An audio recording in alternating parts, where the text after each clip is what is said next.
आज का हमारा जो विषय है परमेश्वर के राज्य की घोषणा करें। इस विषय के ऊपर कुछ समय हम थोड़ा मनन करेंगे और परमेश्वर के वचन से सीखेंगे। और हमारे बीच में कुछ बाइबल के भाग जो हैं, 4 भाग हैं जिनके लेकर के हम परमेश्वर के वचन से मनन करेंगे। जब परमेश्वर के राज्य की बात होती है, बाइबल में परमेश्वर के राज्य की तुलना बहुत सारे उदाहरणों के द्वारा और दृष्टांतों के द्वारा की गई कि परमेश्वर के राज्य कैसे होगा। और अगर हम इस संसार की बातें करें तो एक राज्य में एक राजा होता है, उसके मंत्री होते हैं, फिर एक प्रजा होती है जिनके ऊपर राजा शासन करता है। ये एक संसार की बात है जो हम इस प्रकार से इसे समझते हैं। लेकिन परमेश्वर का राज्य कैसे होगा? संसार में तो हमें मालूम है कि एक राजा प्रजा के साथ एक अच्छा व्यवहार भी करता है, एक अच्छा शासन करने वाला राजा भी होता है, क्रूर राजा भी होता है। पर इस संसार में अच्छे बुरे ये सब हमें समय अंतराल में बदलते हुए नजर आते हैं। कुछ बहुत ही क्रूर राजा होते हैं और कुछ बहुत ही दयालु राजा होते हैं। ये इतिहास में हम लोगों ने पढ़ा है। पर आज की वर्तमान के समय में कहें तो आज जो राजनीति में अच्छे लीडर राजनेता भी होते हैं और बुरे राजनेता भी होते हैं जो प्रजा को परेशान करते हैं, कुछ प्रजा की भलाई के लिए काम करते हैं। तो इस प्रकार से हम इस चीज़ों को समझते हैं। लेकिन परमेश्वर का राज्य कैसे होगा? परमेश्वर स्वर्ग का राजा है और उसका जो राज्य होगा वो शांति प्रिय राजा होगा, राज्य होगा जिसमें शांति होगी, जिसमें अमन होगा, जिसमें भाईचारा होगा, जिसमें एक समानता होगी और जिसमें जो है न दुख होंगे, न रोग होंगे, न कष्ट होंगे, न अन्याय होगा। एक समानता का राज्य वहाँ हमें मिलेगा। और उस राज्य की घोषणा प्रभु यीशु मसीह स्वयं करते जब इस दुनिया में थे। और बहुत सारे उदाहरणों के द्वारा प्रभु यीशु मसीह ने परमेश्वर के राज्य की तुलना की है। और एक जो उदाहरण मत्ती रचित सुसमाचार उसका 13 अध्याय में प्रभु यीशु मसीह एक दृष्टांत के माध्यम से कहते हैं कि स्वर्ग का राज्य कैसे होगा। वो कहते हैं कि सरसों के दाने के समान स्वर्ग का राज्य हो गया। अब हमने सरसों का दाना तो कई बार हमने देखा है और खेत में बोया भी है, काटा भी है, उसका तेल भी निकाला है, हम सबों को मालूम है।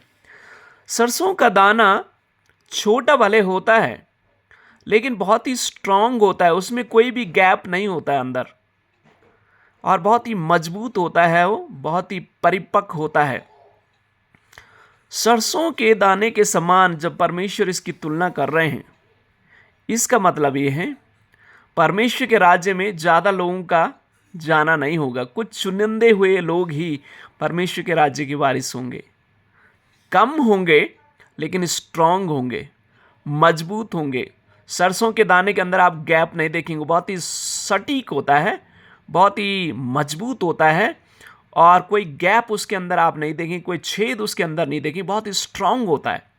तो परमेश्वर के राज्य की वारिस वही लोग होंगे जो अपने विश्वास में परिपक्व हैं, जो अपने विश्वास में मजबूत हैं, जिन्होंने इस संसार के दुखों से, कष्टों से, मुश्किलों से, परेशानियों से, विभिन्न प्रकार के दुख और कष्टों से जीवन को झेल करके एक स्ट्रांग और कठोर मसीह विश्वासी बन करके परमेश्वर के राज्य में प्रवेश करेंगे और वही उसके राज्य के वारिस होंगे। प्रभु यीशु मसीह एक हमारे लिए एक क्लासिकल उदाहरण है। प्रभु यीशु मसीह स्वयं इस दुनिया में 33.5 वर्ष तक रहे और परमेश्वर होने के बावजूद भी उन्होंने बहुत कष्टों से होकर के गए, परेशानी से होकर के गए, क्रूस का दुख उन्होंने सहा, फिर जा कर के उन्हें जैसा क्रूस पे चढ़ाया गया, दफनाया गया, तीसरे दिन वो जिंदा हुए और आज परमेश्वर के राज्य में वो बैठे हुए, स्वर्ग राज्य में बैठे हुए, पिता की दाहिनी ओर स्वर्ग में हैं। यानी मसीह जीवन जो है दुखों और कष्टों का जीवन है, और जो दुख और कष्ट से मजबूती के साथ प्रभु पर भरोसा रखते हुए आगे बढ़ते हैं, वही उसके राज्य के वारिस होंगे। फिर तुलना परमेश्वर के राज्य की एक जो है खमीर से भी की गई है। खमीर का गुण क्या होता है? जब इसको आप मत्ती 13 अध्याय में पढ़ेंगे, खमीर को जब आटे में आप डालेंगे, जिस आटे में खमीर पड़ा हुआ है वो आटा अगर आप थोड़ा और आटे में डाल देंगे तो धीरे धीरे वो सब आटे को खमीर बना देगा। यानी परमेश्वर का राज्य जो है वो बढ़ने वाला है, घटने वाला नहीं। तो परमेश्वर का राज्य जो है वो हमेशा हमेशा के लिए बढ़ेगा, घटेगा नहीं, क्योंकि परमेश्वर के राज्य को घटाने की शक्ति किसी के हाथ में नहीं है। न स्वर्ग में कोई नाम है, न पृथ्वी में कोई नाम है, एक ही नाम है, यीशु नाम, जो सब नामों में ऊंचा है। और उसके राज्य का विकास, उसके राज्य की बढ़ोतरी के लिए प्रभु यीशु मसीह 2000 साल पहले अपने 12 प्रेरितों के द्वारा इस राज्य की स्थापना इस दुनिया में की कि इस राज्य की घोषणा करें, उसका प्रचार करें, उसकी गवाही दें।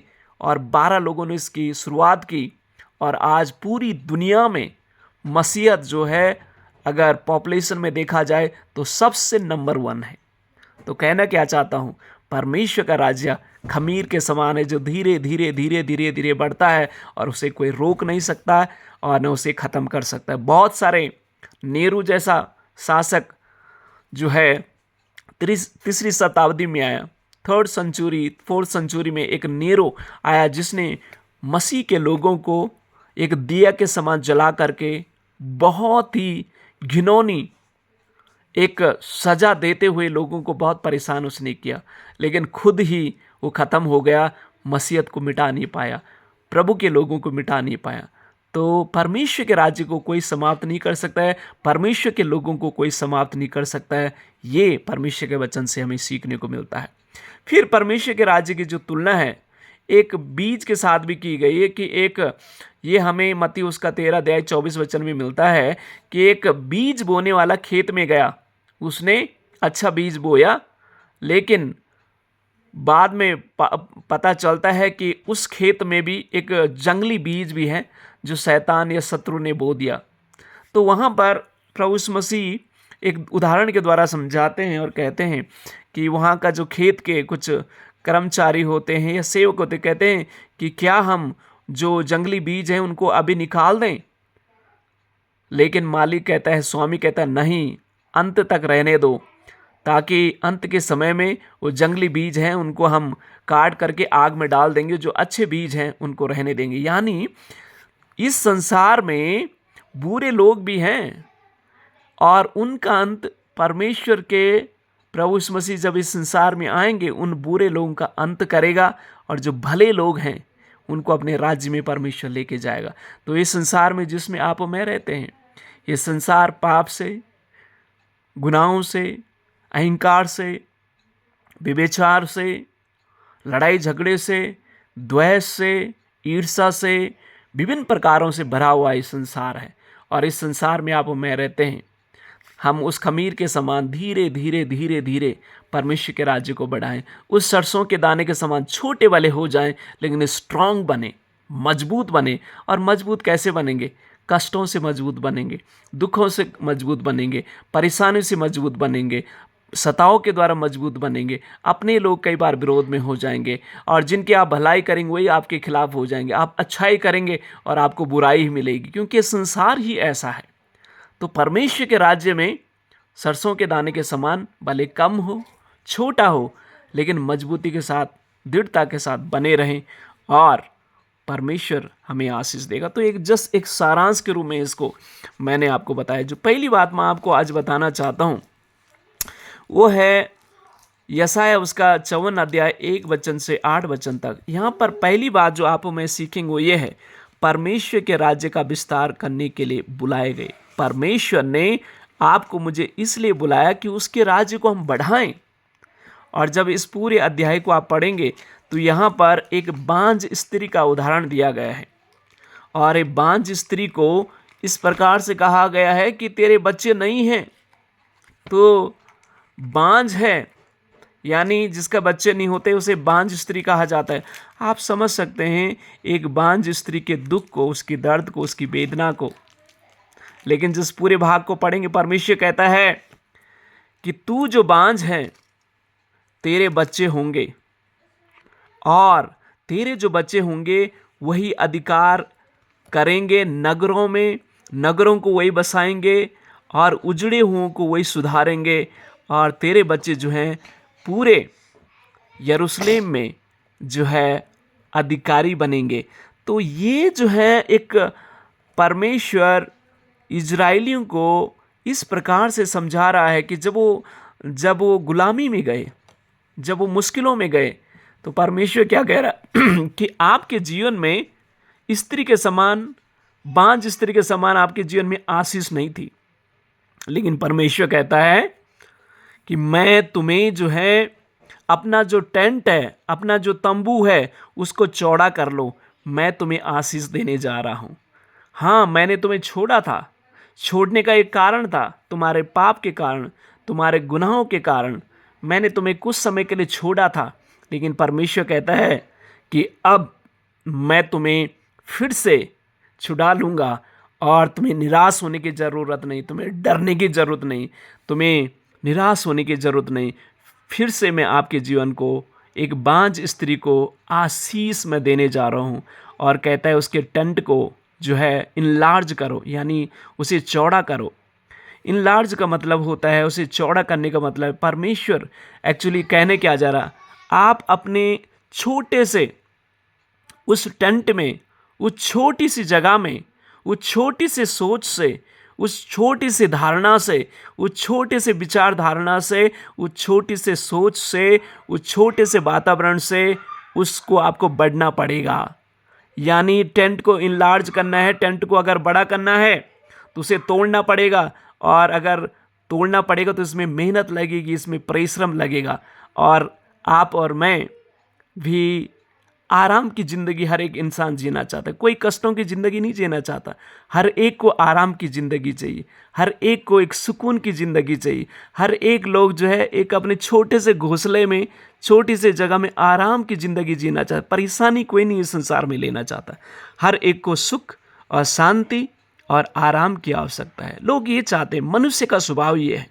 लेकिन परमेश्वर ने कह रहा है अपने टेंट को खोलो, क्योंकि मैं तुम्हें आशीष देने जा रहा हूँ। सीमित मत रहो, मैं तुम्हें बढ़ाना चाहता हूँ, मैं तुम्हें आगे बढ़ाना चाहता हूँ, मैं तुम्हें उस आराम की ज़िंदगी से बाहर निकालना चाहता हूँ और तुम्हें मजबूती के साथ आगे बढ़ाना चाहता हूँ।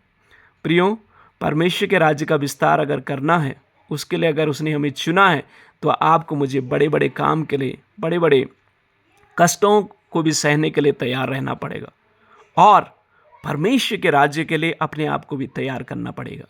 परमेश्वर का राज्य का विस्तार अगर करना है, तो पहले आप और मैं जो परमेश्वर के लोग हैं, हमारी सोच का, हमारे विचारों का, हमारे धारणाओं का, इससे हमें सोच करके थोड़ा सा बढ़ना पड़ेगा, बाहर निकलना पड़ेगा। उस बांझ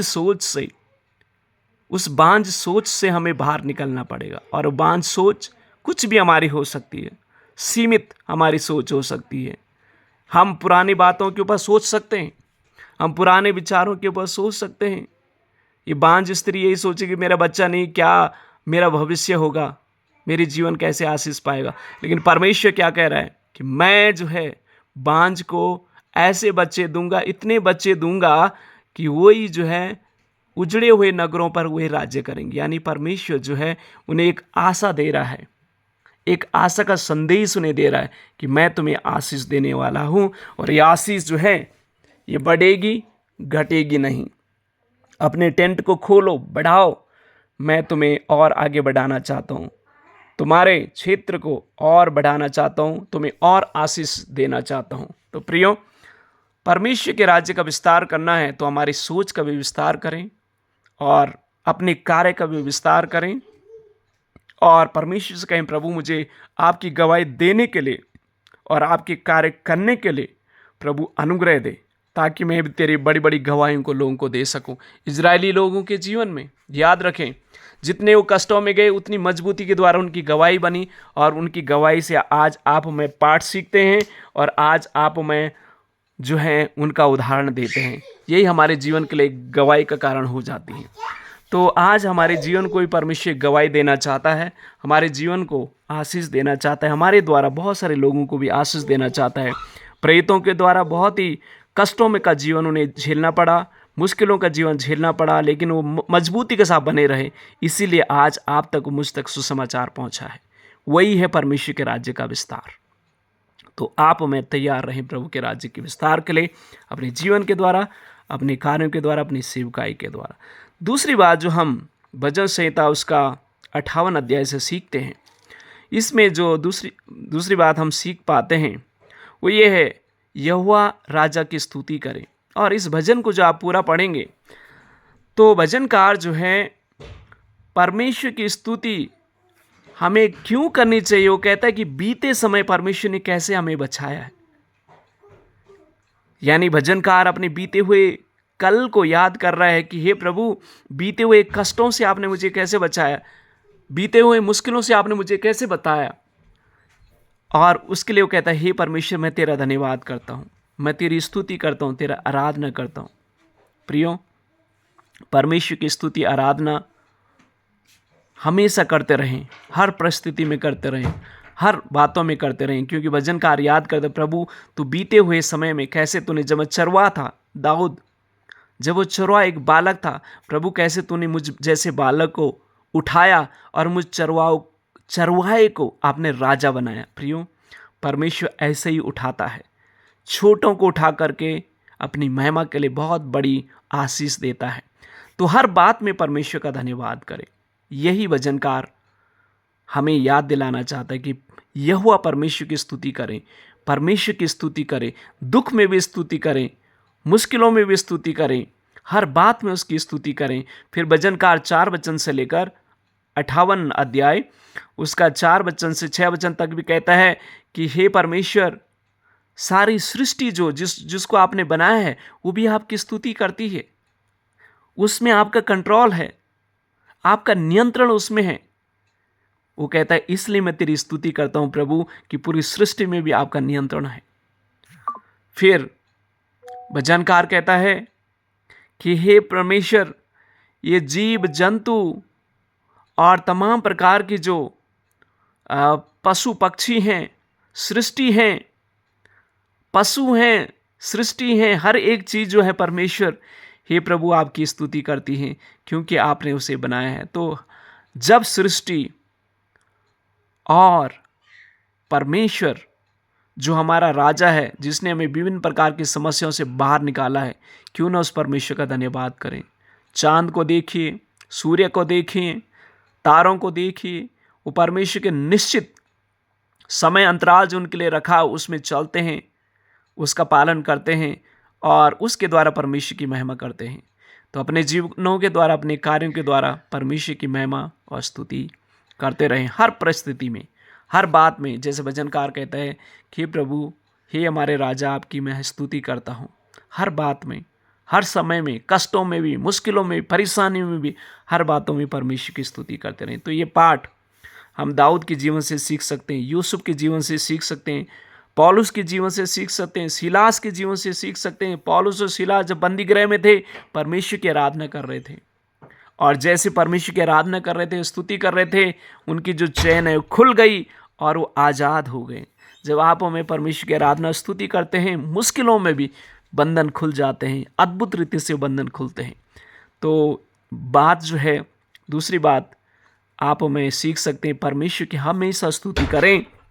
पौलुस सिलास के समान, दाऊद के समान, दाऊद बहुत सारी मुश्किलों, कष्टों में अपने जीवनों में गया, फिर भी परमेश्वर की आराधना और स्तुति करना उसने कभी छोड़ा नहीं। और ऐसे हम यूसुफ के जीवन को भी देखते हैं। यूसुफ बहुत कष्टों से होकर के गया, फिर भी परमेश्वर की तौहीन, परमेश्वर के उसने मजाक, परमेश्वर के कभी खिलाफ उसने नहीं कहा, और परमेश्वर ने देखो कैसे यूसुफ को और ऊंचाई में लेके गया। एक गुलाम जो है, मिस्र में गुलाम, मिस्र का प्रधानमंत्री बन जाता है। तो परमेश्वर अपने लोगों को उठाता है जो हमेशा उसको धन्यवाद और स्तुति की भेंट चढ़ाता हर परिस्थिति में। तो ये बातें हमें सीखने की आवश्यकता है। और जो अगली बात जो हम सीखेंगे वो है पहला पत्रस उसका 3 अध्याय 17 वचन से 22 वचन तक। इसमें हमें सीखने को मिलता है, पत्रस उसका कलीसिया को पत्रस जो है ये विश्वासियों को उत्साहित कर रहा है। जब आप पहला पत्रस 3:17 से 22 तक पढ़ेंगे तो जो तीसरी बात हमें सीखने को मिलती है वो है दुख उसके राज्य की घोषणा का हिस्सा है। दुख उसके राज्य की घोषणा का हिस्सा है। अगर सिंपल भाषा में समझा जाए तो दुख जो है परमेश्वर के राज्य का हिस्सा है। पत्रस विश्वासियों को यह उत्साहित कर रहा है कि अगर कोई आपकी बुराई करें, आपको दुख दे, उसके बदले उन्हें दुख ना दे। अब आप थोड़ा सोचिए, वही पत्रस जब प्रभु यीशु मसीह को जो सैनिक जो है, महायाजक और शास्त्री फारिसी, उनके साथ जो सेना लेकर के प्रभु यीशु मसीह को गतसमनी बाग के सामने सेना के साथ, आर्मी के साथ पकड़ने के लिए आए, वही पतरस उसने तलवार उठाई, एक सैनिक का कान काट दिया। वही पतरस अपने अनुभव से अब ये सीखा है कि दुख में, बुराई में उसका बदला दुख और बुराई के साथ न दे, क्योंकि उसने सीख लिया है जीवन में। प्रभु यीशु मसीह ने उसे कहा, पतरस नहीं, आपको तलवार जलाने की आवश्यकता नहीं है। और प्रभु यीशु मसीह उस सैनिक का कान उसी समय ठीक कर देते हैं। प्रभु चाहते तो अपने स्वर्ग की सेना बुला करके उन सब को नष्ट कर सकते थे, लेकिन प्रभु ने नहीं किया। यानी परमेश्वर का जो राज्य है वो दुख और कष्टों से होकर के जाने वाला राज्य है। और जब आप मैं दुख और कष्टों से होकर के जाते हैं तो आप मैं मजबूत बन जाते हैं, आप मैं स्ट्रांग बन जाते हैं। और प्रभु यीशु मसीह तो हमारे लिए एक जीवित उदाहरण है।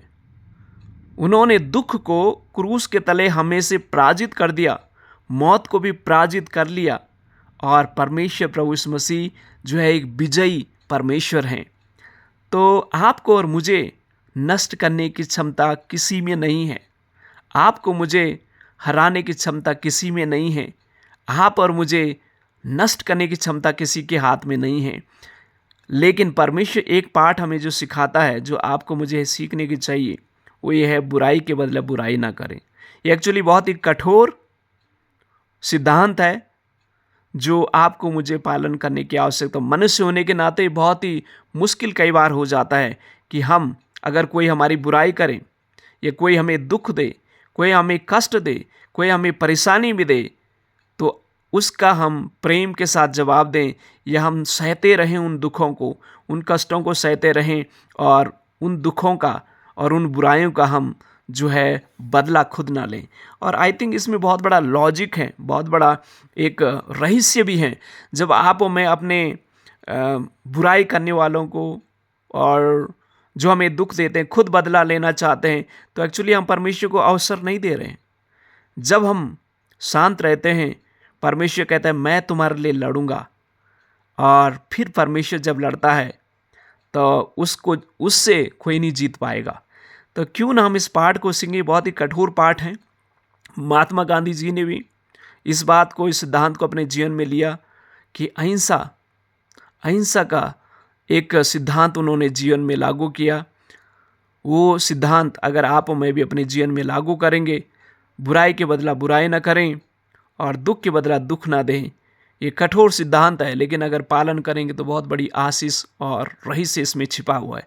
क्योंकि अगर जिसने आपकी बुराई की आप उसकी बुराई करेंगे, जिसने आपको दुख दिया आप उसको दुख देंगे, उसका कभी अंत नहीं होगा। आज शायद आप और मैं लड़ेंगे उनसे, हम समाप्त हो जाएंगे, हमारे बच्चे होंगे वो भी लड़ते रहेंगे, उनके बच्चे होंगे वो भी लड़ते रहेंगे, इसका कभी अंत नहीं होगा।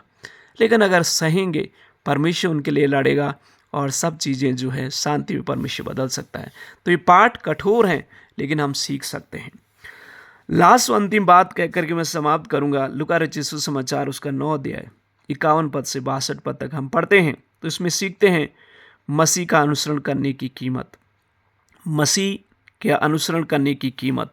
जब इस पूरे भाग को आप पढ़ेंगे तो यहाँ पर जो है प्रभु मसीह जो है बहुत सारी बातें वहाँ पर सिखाते हैं, लेकिन 2 मुख्य बातें जो मैं बताना चाहता हूँ ये है कि यीशु मसीह को एक्चुअली मालूम था कि प्रभु यीशु मसीह क्रूस में चढ़ने वाले हैं। प्रभु यीशु मसीह को सब मालूम था कि क्रूस में उन्हें चढ़ना है, क्रूस में उन्हें जाना है। और प्रभु यीशु मसीह को मालूम है, क्लियरली उनको ये सब मालूम है। लेकिन प्रभु यीशु मसीह जो है उस दुख से, उस कष्ट से, उस मुश्किल से भागते नहीं, उसका सामना करते हैं, आगे बढ़ते चले जाते हैं। और उनको मालूम है कि इस समय मेरे जो शिष्य हैं उनको कैसे संभालना है, मेरे जो चेले हैं उनको कैसे मजबूती के साथ उन्हें हियाव और ढाढ़स देना है। क्योंकि जब इस भाग को आप पढ़ेंगे तो होता क्या है, प्रभु यीशु मसीह और उनके शिष्य जो है यरूशलेम की ओर आगे बढ़ रहे थे और उन्हें एक जो अंतिम भोज है उसकी तैयारी के लिए जाना था, लेकिन उन्हें रोका जा रहा था। और फिर पतरस, यूहन्ना और उसके शिष्य कहते हैं, हे प्रभु, ये हमें रोक रहे हैं, क्या हम स्वर्ग से दूत आग को बरसा दें ताकि ये सब जल जाएं? प्रभु यीशु मसीह उन्हें मना करते, नहीं, आप नहीं जानते आप क्या कर रहे हैं, क्योंकि परमेश्वर का राज्य, मेरा जो राज्य है, लोगों को नष्ट करना नहीं है, पापियों को नष्ट करना नहीं है, लेकिन पापियों को बचाने का है। प्रियो, एक बहुत बड़ा संदेश प्रभु यीशु मसीह अपने शिष्यों को देना चाहते थे कि दुख और कष्ट का जीवन आएगा, लेकिन मैं ही इन सारे दुख और कष्टों में जो लोग हैं उन्हें बचाने की क्षमता रखता हूँ। प्रभु यीशु मसीह इसीलिए संसार में आया ताकि पापियों को उनकी गुनाहों से बचा सके। और प्रभु यीशु मसीह के पीछे चलने का वो एक सटीक से उदाहरण देते हैं, कहते हैं कि हल में जो हाथ रख करके पीछे मुड़ता हुआ परमेश्वर के राज्य का वारिस नहीं है। यानी जब आप और मैं परमेश्वर के राज्य के लिए, परमेश्वर के काम के लिए कदम बढ़ाते हैं तो पीछे ना मुड़े, ना हमें मुड़ना चाहिए, क्योंकि परमेश्वर का राज्य की वारिस वो नहीं होंगे जो हटेंगे, जो पीछे मुड़ेंगे, पर आगे बढ़ते जाएं और प्रभु उनकी मदद और सहायता भी करते हैं। क्योंकि यहाँ पर कुछ लोग कहते हैं, प्रभु हम आपकी सेवा तो करना चाहते हैं, पर हम घर में जाएंगे, हमारे कुछ समस्या हैं। मसीह जीवन में कष्ट, दुख और मुश्किलें आएंगी, लेकिन पीछे ना मुड़ें, आगे बढ़ते रहें। प्रभु अनुग्रह देगा, प्रभु दया करेगा, प्रभु करुणा करेगा, क्योंकि ये उसका वायदा हमारे लिए है। तो परमेश्वर के राज्य की घोषणा के लिए परमेश्वर ने आपको मुझे बुलाया है। आप हमें उसके गवाह हैं। राई के दाने के समान मजबूती के साथ, दृढ़ता के साथ, कठोर और स्ट्रांग बने रहें, अपने विश्वास में अडिग बने रहें। और प्रभु आपको मुझे जो है वो अनंत जो आशीष और अनंत जीवन जो उसका राज्य है, जहाँ वो हमें ले जाना चाहता है, हम सब उसके साथ होंगे। तो परमेश्वर के राज्य का विस्तार करने के लिए हम सबों को परमेश्वर ने बुलाया है और परमेश्वर हमें आशीष देना चाहता है। और परमेश्वर की हमेशा स्तुति करते रहें, दुखों में और कष्टों में भी परमेश्वर के राज्य की गवाही देते रहें और दुख और कष्टों से घबराएं नहीं। परमेश्वर जो विजयी परमेश्वर है वही हमारी मदद और सहायता करेंगे। और जब मसीह के पीछे चलने का निर्णय हमने लिया है तो अपने ध्यान को आगे की ओर लेके जाएं। कष्ट आएंगे, मुश्किलें आएंगे, प्रभु ही हमें बल और ताकत देंगे और वही हमें दृढ़ता के साथ संभालेंगे। प्रभु इस वचनों के द्वारा हमें आशीष दे और मदद करें कि हम भी अपने विश्वास में मजबूत और दृढ़ बने और दुख और कष्टों से जयवंत हों और प्रभु के एक महान और सिद्ध दास बन करके दूसरों के लिए भी पौलुस के समान, यूसुफ के समान, दाऊद के समान और हमारे प्रभु यीशु मसीह के समान, पतरस के समान एक स्तंभ बने, एक खंबा बने, एक गवाह का दृढ़ मजबूत गढ़ बने और हमारे जीवन के द्वारा बहुत सारे लोग आशीष को भी प्राप्त करने पाएँ। तो प्रभु इन वचनों के द्वारा हमें आशीष दे।